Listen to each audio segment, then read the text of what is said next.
students, welcome to the official YouTube channel of Sriram IAS. So today in our ongoing economy simplified session, we have an interesting topic from economy. And now the topic is money multiplier. So in this session, we will understand what exactly is money multiplier through an example.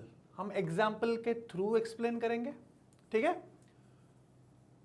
Now money multiplier किस तरीके से money multiply होता है एक banking system में, plus real world में उसका limitations क्या है, ठीक है? उसका लिमिटेशन मतलब इस कॉन्सेप्ट का लिमिटेशंस क्या है, बेसिकली हम उस चीज पर बात करेंगे इस पर्टिकुलर वीडियो पे. फाइन, ठीक है.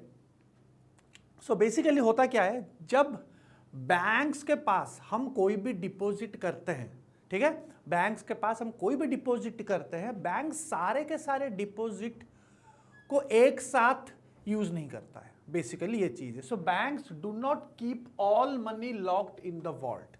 बेसिकली होता क्या है, जब भी हम कुछ भी चीज डिपॉजिट करते हैं, रूल ये है कि कुछ पार्ट उसको एज ए रिजर्व रखना पड़ता है. फॉर एग्जाम्पल जैसे कि बैंक्स का एक मैंडेटरी रिक्वायरमेंट यह है कि बैंक्स को कुछ अमाउंट आरबीआई के पास पार्क करना पड़ेगा. एग्जाम्पल दे रहा हूं, जैसे कि CRR, कैश रिजर्व रेशियो, ठीक है. कैश रिजर्व रेशियो 4% हो सकता है, फिर 3.5% हो सकता है, अभी रिसेंटली चेंज भी हुआ, आई थिंक 3.5% है. तो जितना भी बैंक के पास डिपॉजिट होता है उसका कुछ परसेंटेज आपको आरबीआई में पार्क करना पड़ेगा या फिर आरबीआई में रखना पड़ेगा, ठीक है. सो कहने का मतलब यह है कि बैंक्स में जो भी हम डिपॉजिट करते हैं कुछ रिजर्व अलग से बैंक रखता है, बात वही है. And one of that reserve is CRR, जो कि आरबीआई के पास हम पार्क करते हैं. सो फॉर एग्जाम्पल, अगर मान लो एक एग्जाम्पल लेते हैं, अगर डिपॉजिट 100 रुपीज हम डिपॉजिट करते हैं बैंक में, ठीक है, ये बैंक है, बैंक में हम 100 रुपीज डिपॉजिट करते हैं और मान लो कि रिजर्व रिक्वायरमेंट जो है वो 10% है, मतलब 100 रुपीज का 10% अलग से रखना पड़ेगा, ठीक है. सो इस टोटल कॉन्सेप्ट को बोलते हैं फ्रैक्शनल रिजर्व बैंकिंग. उसको क्या बोलते हैं? Fractional reserve banking. कुछ फ्रैक्शन आपको अलग से पार्क करना पड़ेगा. So under fractional reserve banking, institutions keep only a small portion of deposits as reserves and inject the rest back into the economy as loans. कुछ पार्ट अलग रख के बाकी बैंक जितना बचा है उसको एज ए लोन यूज कर सकता है, मतलब जो सिटीजन है, जो पीपल है, उनको एज ए लोन वो यूज करेगा या फिर लेंड करेगा, सीधी सी बात है, ठीक है. सो एग्जाम्पल ये है कि 100 रुपया पहले 100 रुपीज डिपॉजिट होता है, और अगर एग्जाम्पल के हिसाब से 10% रिजर्व रिक्वायरमेंट है, अलग से 10% बैंक को अलग से रखना पड़ेगा under this fractional reserve banking system, तो बाकी कितना बचा? बाकी बैंक के पास बचा 90%, ठीक है. 10% उसने अलग से रखा रिजर्व, सो बाकी 90 रुपए, 90 रुपीज अभी बैंक एज ए लोन देगा मार्केट को, ठीक है. फाइन. सो 100 रुपीज डिपॉजिट, ₹10 अभी रिजर्व है, बिकॉज रिजर्व रिक्वायरमेंट कितना है? 10. ये चेंज हो सकता है, ठीक है, मैं एज ए एग्जाम्पल बता रहा हूं, ये चेंज हो सकता है. 10% है तो 10% अलग कर दो 100 रुपए से, तो कितना बचा? 90 rupees. So 90 rupees as a loan bank ने किसी एक आदमी को दिया, ठीक है. अब वो आदमी जिसको ये 90 रुपए एज ए लोन मिला, वो क्या करेगा? वो 90 रुपए में स्पेंड करेगा, ठीक है. He will spend. ना जब वो स्पेंड करेगा मतलब वो भी किसी को देगा ना 90 रुपए. सो वो जो दूसरा आदमी है वो उस 90 रुपए को लेके किसी बैंक बी में जाएगा और उसको एज ए डिपॉजिट करेगा, ठीक है. सो राउंड 2 में क्या होता है, यही 90 रुपया एज ए डिपॉजिट, ठीक है, एज ए डिपॉजिट दूसरे बैंक में जाता है, बैंक बी मान के चलो. अब जब 90 रुपीज डिपॉजिट है और रिजर्व रिक्वायरमेंट कितना है? वो तो 10% है, तो सबके लिए सेम है, ठीक है. रिजर्व रिक्वायरमेंट 10% है, तो 90 का 10% कितना हो गया? 9 रुपीज. सो 9 रुपीज अलग कर दो, वो बैंक एज ए रिजर्व रखेगा. कितना बचा? 90 में से 9 रुपया काट दो तो कितना बचा? 81. So 81 rupees bank be as a loan use करेगा, ठीक है, किसी को लोन देगा.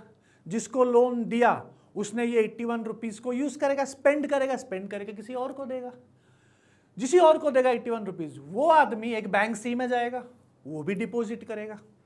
ठीक है, राउंड 3 81 डिपॉजिट होता है। ठीक है, 81 डिपॉजिट है दूसरे बैंक से। ठीक है, कोई भी बैंक हो सकता है। अब 81 का 10% रिजर्व अलग से करना पड़ेगा, बिकॉज ये मैंडेटरी रिक्वायरमेंट है, रिजर्व रेशियो जो रिजर्व रिक्वायरमेंट। तो 81 का कितना, 8.1 rupees as a reserve minus कर दो, अलग कर दो। बाकी बैंक्स के पास कितना बचा, 72.9 रुपीज। ठीक है, तो आप अगर ध्यान से देखोगे, पहले 100 था, ठीक है, 90, 81, 72, तो ये प्रोसेस कंटिन्यू होता जाएगा और ये नंबर आहिस्ता आहिस्ता डिक्रीज होगा, जाहिर सी बात है। जब ये नंबर पूरा एंड तक आएगा, फॉर एग्जाम्पल राउंड 10 में 38.74 रुपीज डिपॉजिट हो रहा है, उसका 10% 3.87 कितना बचा है, 34.87। तो अगर आप सारे 100, 90, 81, 72 एंड सो ऑन उसको ऐड करोगे, ठीक है, इफ यू ऐड 100, 90, पहले 100 था, 90, 81, 72.9, अगर आपको एंड तक ये आहिस्ता आहिस्ता ये वैल्यू डिक्रीज होता जाएगा। ठीक है, ऐड करोगे वो नंबर आएगा 1000। सो अगर ध्यान से देखा जाए, इनिशियल कितना था, इट वॉज ओनली 100 रुपीज। अब 100 रुपीज ओवरऑल बैंकिंग सिस्टम में 1000 रुपए हो जाता है, 100,000 हो जाता है। अब यहां पे जो बात है जो याद करने वो है कि यहां पे बैंक्स ना ही यहां पे प्रिंट कर रही है, ना ही एक कैश क्रिएट कर रहा है। Banks are not creating cash here, simple सी बात है। वो 100 रुपए 1000 रुपए बन रहे हैं, मनी मल्टीप्लाई हो रहा है through this system. This concept is called money multiplier, simple सी बात है। ठीक है, this concept is called money multiplier. So basically money multiplier is equal to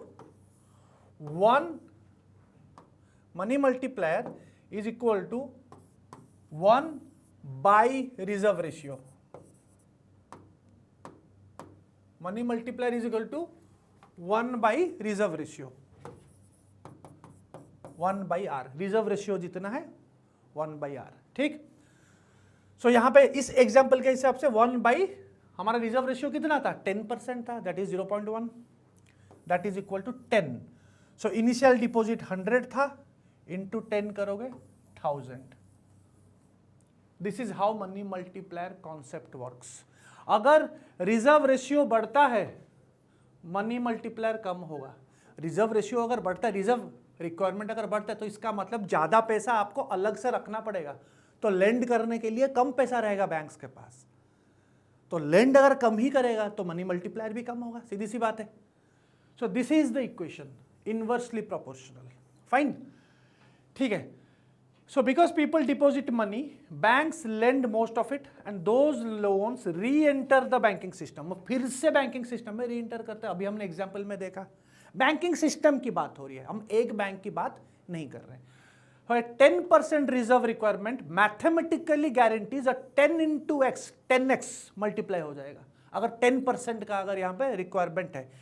so 10x expansion of original supply, वही हुआ 100 का था, ठीक है, 10% है तो 10 into x is equal to 1000। So 100 का 1000 बन रहा है। लेकिन यहां पे एक चीज ऐसा है कि यहां पे कैश क्रिएट नहीं हो रहा है, cash is not being created here. ठीक है, मतलब created in the sense print नहीं हो रहा है। सेम 100 रुपीज है, 100 का किस तरीके से 1000 बनता है, थ्रू डिपॉजिट्स एंड लेंडिंग। ठीक है, फाइन। सो यहां पे मैं एक चीज बताऊंगा कि the multiplier creates credit, not physical cash. अभी मैंने बताया कोई फिजिकल कैश क्रिएट नहीं हो रहा है, रियल कैश यहां पे 100 ही है। The physical money that initially exist that is 100। Okay, 900 rupees जो एक्स्ट्रा बन रहा है that is bank created deposits and credit money through lending, through credit money वो क्रिएट हो रहा है बैंकिंग सिस्टम में। Fine, so this is not 1000 in physical cash floating in the system. The vast majority of the expanded supply is purely digital credit generated by the lending cycle. जो हमने अभी बात किया, lending cycle के हिसाब से हो रहा है, ये जो बार बार लेंडिंग हो रहा है डिपॉजिट के हिसाब से, उसके हिसाब से क्रिएट हो रहा है मनी। फाइन, ठीक है। So this is the multiplier formula, assumes money flow and so in reality क्या होता है, behavioural economics, institutional fear and central bank regulation act as physical brakes. मतलब कहने का मतलब यह है, ऐसा नहीं है कि 100 रुपए आ गया वो 1000 बनेगा, होता तो है, मतलब कॉन्सेप्चुअली होता है, लेकिन सब कुछ डिपेंड करता है कि आपका बिहेवियर कैसा है, राइट। अगर फॉर एग्जाम्पल मान लो आप अगर पैसा आपके पास आया और आप डिपॉजिट ही नहीं किए, बैंक्स में डिपॉजिट करोगे तभी तो बढ़ेगा ना। सपोज मान लो एक आदमी डिपॉजिट ही नहीं कर रहा, मेजॉरिटी ऑफ द लोग डिपॉजिट नहीं कर रहे हो, what they do is they hoard cash अपने घर पे रखते हैं, तो फिर नहीं होगा। So behavioural economics also plays a very important part in this particular money multiplier concept. और सेंट्रल बैंक का रेगुलेशन भी काम करता है। आज 10% अगर है, इसको बढ़ाओगे, इसको कम करोगे, तो आरबीआई के ऊपर है। आरबीआई अगर CRR, कैश रिजर्व रेशियो, मतलब कुछ amount of the deposits you have to park with RBI, banks को आरबीआई में रखना पड़ेगा कुछ पैसा, अगर इस पे चेंज आएगा तो मनी मल्टीप्लायर में चेंज आएगा। ये अगर ज्यादा बढ़ रहा है, अगर आरबीआई इंक्रीजेस CRR, तो ज्यादा पैसा बैंक्स को डिपॉजिट से ज्यादा आरबीआई के पास रखना पड़ेगा, तो उसके पास कम रहेगा बैंक के पास लेंड करने के लिए, तो मनी मल्टीप्लायर में दिखेगा फिर इफेक्ट, मनी मल्टीप्लायर भी कम होगा, बिकॉज उसके पास लेंड करने के लिए ही कम है बैंक्स के पास। So it depends on central bank regulations, fear की इंस्टीट्यूशनल फियर या फिर बिहेवियरल इकोनॉमिक्स, मतलब आपके ऊपर डिपेंड करता है कि आपके पैसे आपके पास आ गए, लेकिन आप उसको अगर डिपॉजिट ही नहीं करोगे बैंक्स में, अगर आप कैश के फॉर्म पे अपने घर पे रखोगे, जिसको होर्डिंग बोलते हैं, HOARDING, होर्डिंग करोगे, तो फिर इफेक्ट दिखेगा यहाँ पे। फाइन, सो वही चीज मैंने यहाँ पे अभी बोला है, कंज्यूमर्स होर्डिंग फिजिकल कैश। अगर बैंक आपको 90 रुपीज लेंड कर रहा है, बट बोरोर क्या करता है, but the borrower keeps 40 rupee in physical cash under a mattress, only 50 returns to the banking system, फिर चेंज होगा ना, फिर इफेक्ट दिखेगा। अगर आप बैंक ने तो आपको 90 रुपीज लेंड किया, लेकिन आप उसमें से 40 रुपए अगर होल्ड करके अपने कैश अपने घर पे रखते हो, फिर मनी मल्टीप्लायर में वो इफेक्ट दिखेगा, मतलब वो कम होगा फिर। फाइन, ठीक है। So what institutional when institutional fear meets consumer caution, मतलब कहने का मतलब यह है, बैंक्स ओंट लेंड, मतलब मान के चलो सब कुछ डिपेंड करता है, बैंक्स लेंड करेगा तभी जाके होगा, ठीक है। सपोज मान लो बैंक्स कभी कभी फियर करते हैं कि नॉन परफॉर्मिंग एसेट्स, एनपीए अगर होने का डर होता है बैंक्स को, कि अगर हमने लोन दे दिया लेकिन लोन वापस ही नहीं आया तो डर होता है, राइट। तो वो फियर भी रहता है कि बैंक्स उस सीन में क्या सोचेगा, नहीं नहीं हम लोन नहीं देंगे, लोन नहीं दोगे तो मनी मल्टीप्लाई नहीं होगा, सीधी सी बात है। सो बैंक्स फियर एनपीएस और इकोनॉमिक्स अनसर्टनिटी, जैसे कि 2008 ग्लोबल फाइनेंशियल क्राइसिस में हुआ था, तो उसमें क्या करते हैं, बैंक्स लेंड ज्यादा नहीं करते हैं, अपने पास कैश रखते हैं, तो मनी मल्टीप्लाई भी नहीं होगा। So they hold extra reserves instead of lending. जब रिसेशन के टाइम पे या फिर खास करके जब फाइनेंशियल क्राइसिस हुआ था, तो उस टाइम पे एक अनसर्टेनिटी रहता है, तो बैंक्स लेंड नहीं करते हैं ज़्यादा, अपने पास ही रखते हैं, तो मनी मल्टीप्लाई नहीं होता है। पीपल डोंट बोरो, जब भी एक डर रहता है, इकोनॉमिक क्राइसिस का डर रहता है, तो लोग बोरो भी नहीं करेंगे, ठीक है।